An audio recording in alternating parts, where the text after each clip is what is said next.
Faça um excelente dia. Eu sou Fábio Marques e esse é o programa Cá Entre Nós. Venha comigo pelos próximos 30 minutos desse sábado incrível para que juntos extraiamos reflexões que nos aproximem ao ideal humano através da expansão de consciência em prol do coletivo. Cá entre nós hoje está Gustavo Glasser. Fala, Gustavão, bem? Tudo bem? Tudo bem, está? querido? Tudo jóia, graças a Deus. O Gustavo Glasser, ele é CEO da Carambola, uma empresa que vocês vão ficar surpresos o quão inédito isso é feito de uma forma como eles colocam, porque eles trabalham com diversidade e inclusão de uma forma nunca vista antes. Já fiz um teaser aqui para as pessoas já adequarem um pouco o seu entendimento, mas a questão da inclusão e da diversidade vista sob a ótica do Gustavo é uma forma totalmente diferente. Fala um pouco para que se presta, para qual que é o objetivo, propósito, direcionamento da Carambola. A gente tem, quando a gente fala de diversidade e inclusão, se você for olhar de termos práticos na sociedade, a gente está falando de diminuição das desigualdades sociais, né? Porque hoje o mercado de trabalho é composto majoritariamente por homens brancos, heterossexuais, cisgênero, de classe média alta. Então, quando a gente exclui pessoas dentro desse contexto, exclui do mercado de trabalho, você está gerando mais desigualdade social, porque as pessoas vão ficando fora, vão ficando à margem, sem acesso à renda, e aí gera um ciclo, porque eu tenho menos acesso à renda, eu fico com menos acesso ao mercado, e aí cada vez a gente vai aumentando essas desigualdades. Então, a gente tem na Carambola um objetivo de minimizar essas desigualdades. E aí, quando a gente fala de diversidade e inclusão, o que a gente vê de resultado na prática é essas representatividades dentro desse mercado, quando a gente fala no contexto de empresa. E o que te fez criar a Carambola? A Carambola tem muito a ver com a minha história. Eu sou um homem transexual e a gente vive num país, para quem não sabe o que é transexual, é alguém que não se identifica com o gênero que nasceu e em algum momento a gente faz uma transição. E o que acaba acontecendo é que a gente, por uma série de preconceitos sociais, a gente acaba ficando muito vulnerável dentro da sociedade. Então, o que aconteceu comigo é que os meus pais foram embora de casa quando eu tinha 18 para 19 anos. E você se vê, se o primeiro apoio, que é o apoio familiar, você perde nesse momento, você fica muito vulnerável. Então, eu fiquei em uma situação financeira muito complicada e passei por uma série de dificuldades até que eu consegui entrar no mercado de tecnologia através de um curso gratuito para me inserir nesse mercado de trabalho. E quando a gente montou a Carambola, mas para fazer esse curso, ele era um curso gratuito, mas ele era insuficiente, porque para eu fazer esse curso eu precisava parar de trabalhar, porque ele era um curso de período integral, então você precisa demandar tempo para você conseguir estudar alguma coisa, né? E quando você ganha pouco dinheiro, o tempo é uma coisa muito escassa. Você precisa comprar mais tempo, você precisa ter mais tempo livre, e para isso você precisa ter reserva de dinheiro. Como eu não tinha, como eu falei, aquele ciclo que acaba entrando negativo, então eu precisei ficar sem luz para estudar. E eu costumo dizer que essa foi uma escolha carregada de uma série de privilégios. Por mais absurda que ela pareça, eu não tinha uma família que dependia de mim naquele momento. Então eu pude fazer essa escolha de ficar sem luz. Não que é uma escolha, mas para você entender como é grave essa situação. Então quando a gente montou a Carambola, a gente tinha uma ideia de falar assim, como que a gente faz um modelo que não onere as pessoas vulneráveis, que elas consigam ter uma segurança financeira para estudar. Então a nossa premissa era, a gente não quer ser uma ONG, a gente não quer ser uma escola tradicional, onde as pessoas pagam para a gente estudar, a gente quer criar um modelo que pague para as pessoas estudarem. Nossa, interessante. Essa foi a primeira premissa que a gente teve. E é uma empresa fundamentalmente de tecnologia. É uma empresa de tecnologia. E você conseguiu associar tecnologia com uma causa nobre. Consegui, e a gente acredita que isso é uma coisa curiosa também, porque em 2019 a gente ganhou um prêmio de empreendedor social do futuro com a visão de impacto social. E aquilo pra gente não fez o menor sentido, porque a gente acredita que todas as empresas são empresas de impacto social. A diferença é que algumas empresas se preocupam com o impacto positivo que elas fazem, mas todas as empresas fazem impacto social. Às vezes não é positivo. Então, quando a gente faz essa reflexão, a gente começa a entender o nosso papel como impacto positivo. Como impacto positivo. Eu preciso mensurar. E o curioso é que se a gente não presta atenção nisso, impacto a gente faz. Quando a gente, qualquer coisa que o ser humano faz impacto em qualquer momento que a gente existir, a gente está fazendo impacto. O que a gente precisa tentar entender é assim, quanto é negativo esse impacto? Como que eu posso melhorar? Como que eu posso minimizar os efeitos negativos que eu faço? Então a gente, como Carambola, queria mostrar que é super possível você criar um negócio que gera resultado financeiro, que gera impacto positivo e que gera resultado de negócio, gera tecnologia, que tem a ver com todo o que a gente está falando de mais moderno, de uma forma pensando numa sociedade que a gente fala, uma sociedade do futuro, né, que é o que a gente quer construir. Então, além da tecnologia, vocês estão preocupados com o propósito, fazer uma transformação positiva, tudo isso você vai fazendo uma conexão com a parte de diversidade e inclusão. E aí você conseguiu juntar tudo isso para fazer de uma forma diferente e conscientizar as empresas o que realmente é de forma positiva o trabalho que tanto se fala de inclusão e diversidade. Então você fez toda essa migração com a sua experiência prática para chegar nesse ponto e até com a experiência pessoal de falar, gente, o que está sendo feito hoje nas empresas, nas grandes companhias, quando se fala em inclusão e diversidade, por mais que tenha uma boa intenção ou não, mas está equivocado. Eu quero mostrar para vocês que existe algo além que deve ser feito, isso com um estado de consciência diferenciado.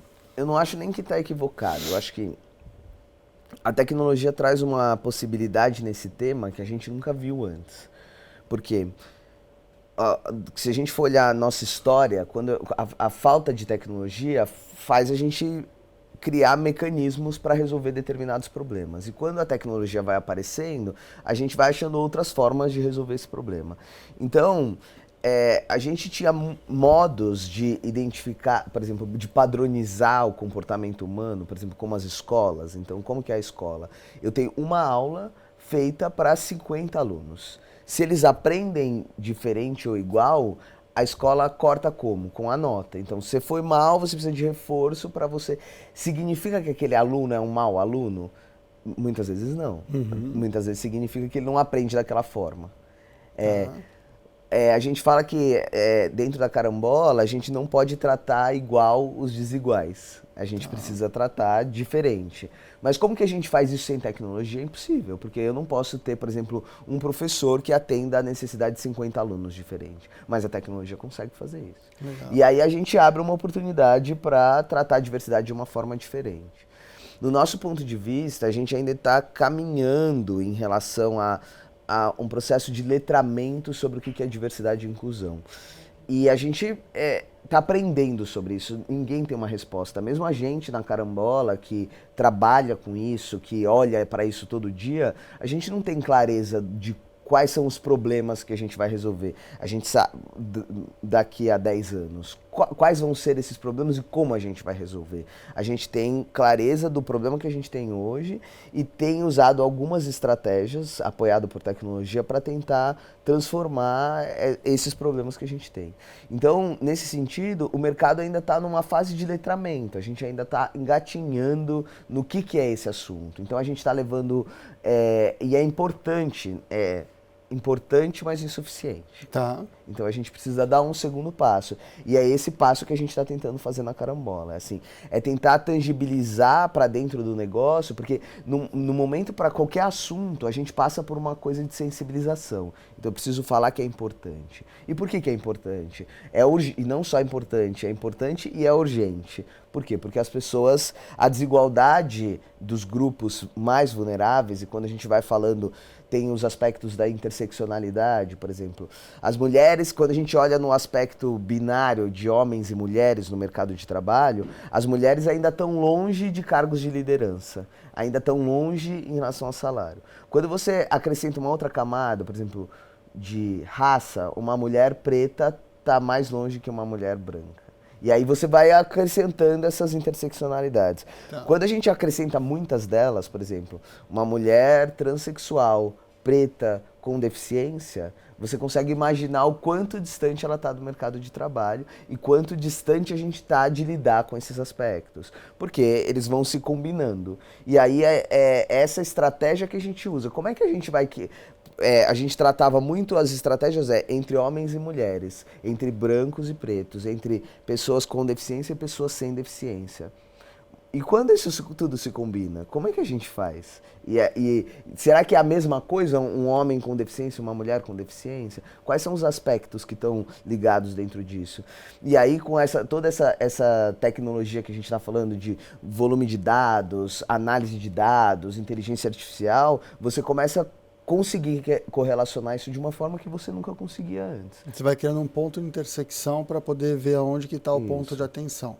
E mais importante do que isso é que a gente trata a diversidade tem dimensões, a gente fala. Então, quando a gente fala de dimensões da diversidade, e a gente costuma lidar com a diversidade ainda de uma forma muito rasa, que é o seguinte...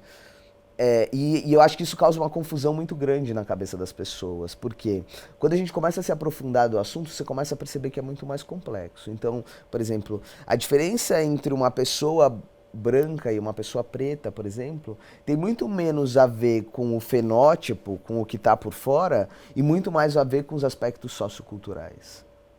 E essa não está na primeira camada, o que a gente fala das dimensões. Quando a gente fala de diversidade, na carambola, hoje a gente separa em 4 grandes dimensões, mas é que não são as únicas dimensões. São as dimensões que hoje a gente separa, porque a gente sabe que a tecnologia é suficiente para resolver com essas 4 dimensões os problemas que a gente tem hoje. Pode ser que os problemas que a gente tenha no futuro, a gente tenha que acrescentar outras camadas, mas a gente fala de uma diversidade primária. O que é a diversidade primária?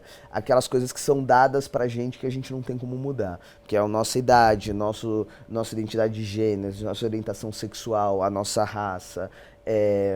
Essas coisas, elas são dadas, a gente não tem como mudar isso. Elas, por um acaso, o CEP, o lugar que você nasceu, elas são... Você está aqui... A consequência, você tem uma camada secundária que tem ligação, você tem um determinado controle, mas ele ainda é limitado, porque tem muita influência na sua camada primária. Tá. Então, eu vou dar um exemplo. Por exemplo, a sua situação marital, se você é casado ou não. Se você, por exemplo, for um casal LGBT, muito provavelmente você não vai ter um casamento de 25 anos. Por quê? Porque isso foi legalizado há 10 anos. Então, você tem controle, mas mais ou menos. E aí tem uma camada organizacional que também tem uma determinação. A gente vê isso no mercado, quando eu falo que majoritariamente cargos de liderança são compostos por homens brancos, heterossexuais, cisgênero, você está falando que a sua camada primária influencia na sua camada organizacional. E aí, a consequência disso é uma camada sociocultural. Qual é a cultura que você tem em cima disso? Tá. E é essa camada que a gente usa para falar de inclusão. Por quê? Porque a inclusão tem a ver, eu sempre costumo dizer que a inclusão tem a ver muito mais com nós mesmos do que com os outros. Eu acho que esse ponto, Gustavo, que a gente vai fazer agora uma ponte, que eu acho que é interessante. Então a gente fez uma análise nesse primeiro bloco de como que os pontos de intersecções eles são necessários para determinar energia e atenção e como que a tecnologia naturalmente faz essa análise de essas métricas para poder achar um diagnóstico, um mapa de como que você deve observar e entender melhor isso.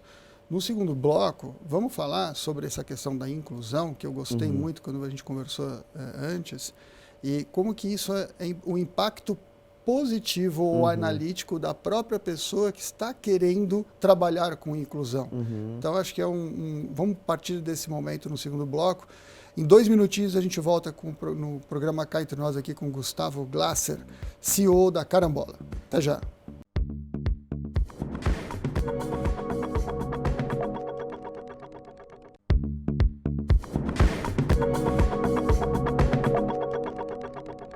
Estamos de volta com o programa Cá Entre Nós, hoje falando sobre o tema diversidade e inclusão com Gustavo Glasser, CEO da Carambola. Terminamos o primeiro bloco, onde a gente abordou a questão da tecnologia e como que a tecnologia pode ser usada em favor desses temas tão importantes e atuais. E agora vamos trabalhar um pouco como que isso pode ser determinante na forma emocional, na forma mais visceral e humana para entender esses temas de inclusão e diversidade. Fala um pouco para a gente sobre a inclusão e a forma de percepção de valor sobre a inclusão. A inclusão é uma questão que eu quero trabalhar com inclusão. Eu tenho que trabalhar com inclusão pensando no próximo ou fazendo uma análise em mim mesmo de como que eu devo melhorar essa minha definição sobre inclusão? Eu acho que esse, na minha opinião, eu acho que é o principal equívoco que a gente tem tratado em relação à diversidade e inclusão. Todas as iniciativas, é muito curioso que quando a gente pensa em inclusão, a gente sempre pensa de fora, né? Então, eu preciso incluir pessoas. Então, a gente pensa que a iniciativa está por parte das outras pessoas. Então, quando a gente pensa no âmbito empresarial, você está falando de eu preciso incluir pessoas com deficiência. Eu preciso formar essas pessoas para incluir. Eu preciso formar pessoas trans para incluir. A gente sempre olha de fora. Quando, na nossa visão na Carambola, a inclusão está dentro. A inclusão é muito mais sobre nós mesmos do que sobre os outros. De quem está querendo buscar de trabalhar quem está isso. querendo buscar a inclusão. Então, Entendi. a inclusão é de dentro para fora. Porque você precisa incluir... Quando a gente pensa em inclusão, é a gente incluir alguém no nosso ciclo, no nosso contexto. Fazer uma autoanálise antes que a gente está previamente excluindo para depois correr atrás da inclusão. Isso. E que a gente precisa mudar a nossa forma de pensar e não arrumar o outro para ele se adequar a nós. Isso não é inclusão. Tá.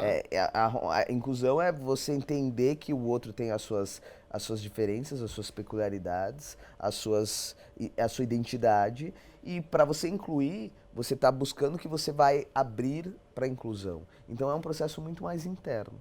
A gente pode falar isso como indivíduo ou como empresa. A empresa precisa estar preparada para trabalhar a inclusão. Eu preciso me organizar, eu preciso mudar o meu ambiente para trabalhar. O ambiente e a mente. E o ambiente e a mente. No caso de uma pessoa, de um indivíduo, no caso de uma empresa, é a cultura da empresa, a mente, a alma da empresa, como ela funciona. Então tem algumas questões que a gente aborda nesse sentido. O aspecto sociocultural é muito importante no sentido da inclusão, porque para você falar de inclusão, você vai abordar aspectos socioculturais. Os aspectos primários, como eu disse anteriormente, se você é uma pessoa trans, ou se você é uma pessoa preta, ou se você é uma pessoa com deficiência, importa muito menos do que os aspectos socioculturais nesse sentido da inclusão. Tá. Porque o que dá conflito entre humanos é o aspecto sociocultural. E que tem muito conflito, né? Tem muito conflito. E é natural. E quando a gente fala de conflito, a gente entende conflito como uma coisa ruim, né? O atrito ele é necessário para a gente avançar. Ele é importante. O teu pé ele passa pelo chão, Sim. cria atrito para você avançar. Ele é importante e ele vai gerar conflito. Se a gente não tem conflito, quer dizer que nós somos uniformes. E nós não somos uniformes, nós somos diversos. Todos nós. Então, quando a gente fala de diversidade também, a gente sempre tenta pensar só nos grupos vulneráveis. E a diversidade a gente como indivíduo, a gente é diverso. Então, todos nós somos indivíduos. E essa individualidade gera a diversidade que a gente fala. E isso gera conflitos. Por quê? Porque nas relações humanas tem conflitos. A gente não pode esperar, por exemplo, num casamento tem conflito, numa relação entre pessoas de contextos muito diferentes não vai ter conflito? Claro que vai. E diminuir um pouco essa animosidade do eles contra nós, nós contra eles. Isso. É isso que a gente vem buscando com as nossas ferramentas. E aí eu acho que tecnologia também apoia nesse sentido, porque você consegue enxergar coisas que a gente falou um pouco anteriormente também, de você não estar presente. A gente vive numa sociedade que é majoritariamente racista, machista, misógina, homofóbica.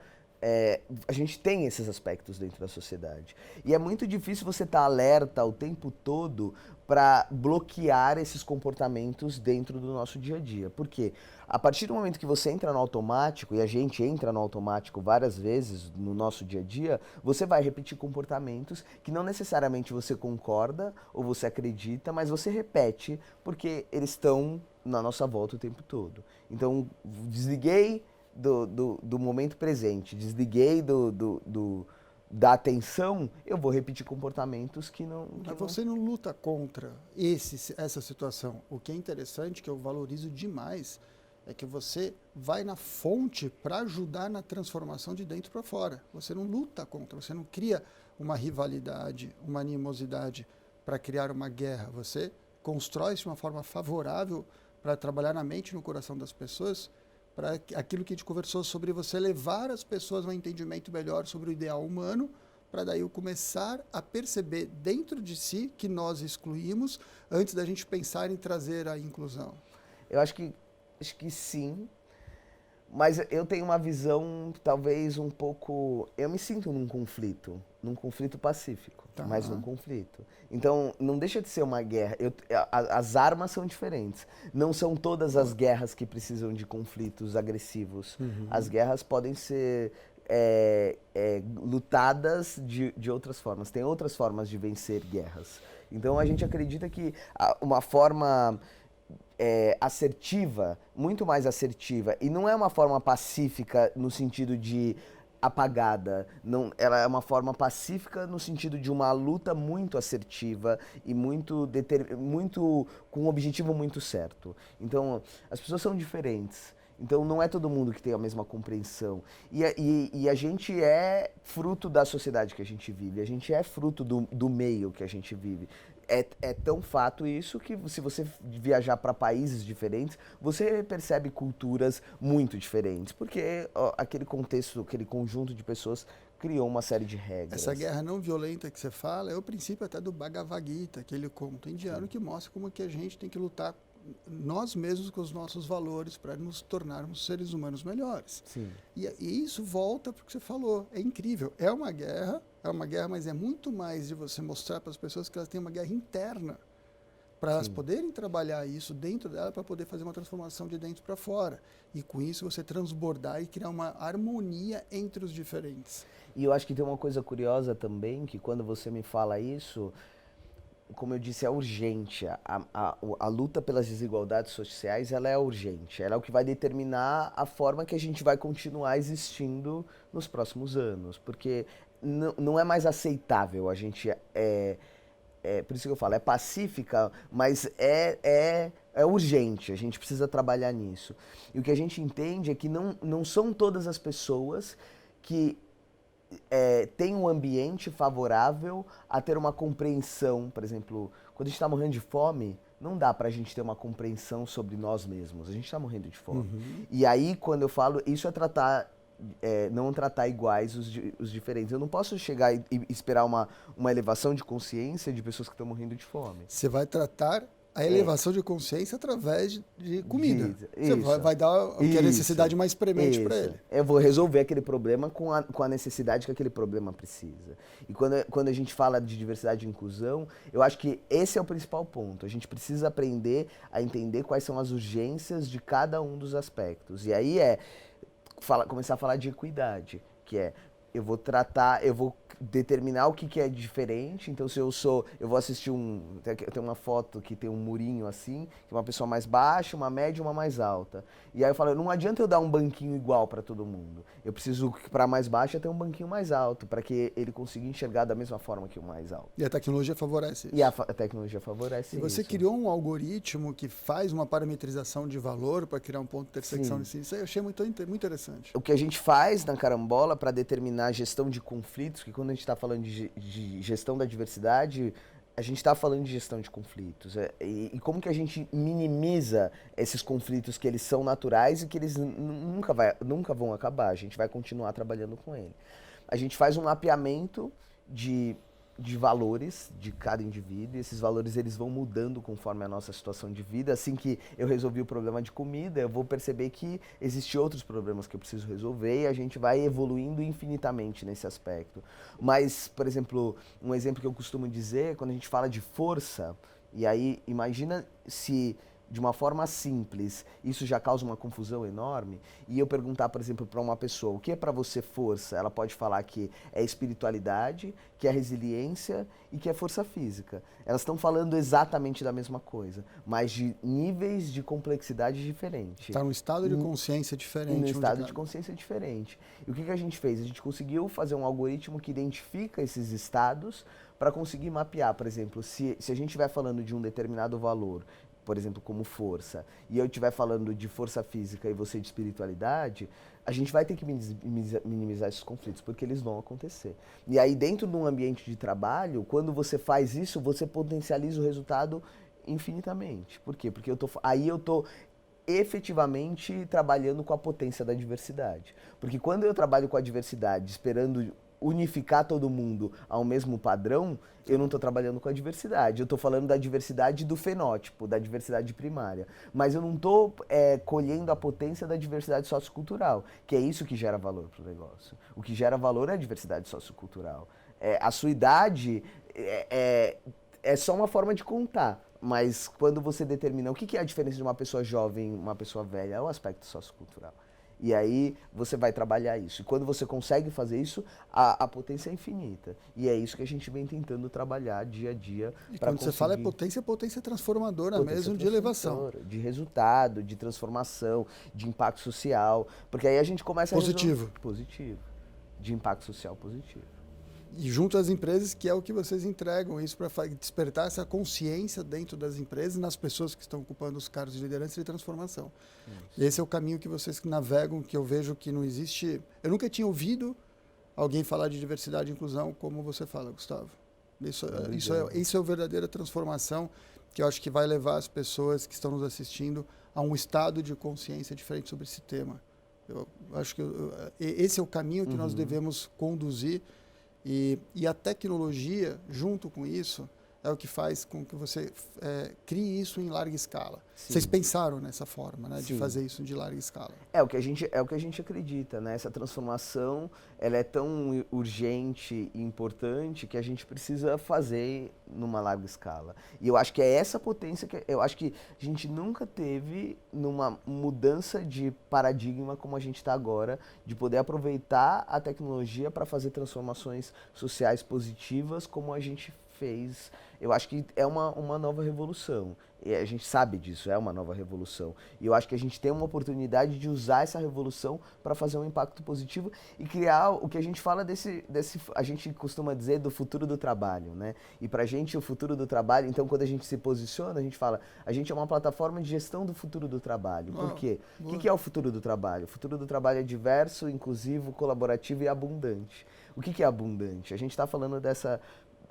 infinidade de oportunidades que a gente tem quando a gente enxerga a colaboração, a diversidade, a inclusão, e aí a gente consegue enxergar de uma outra forma. Pensando mais na abundância do que na escassez, para a gente poder pensar num futuro com um horizonte bastante extenso, para a gente poder construir um lindo caminhar com muita luz.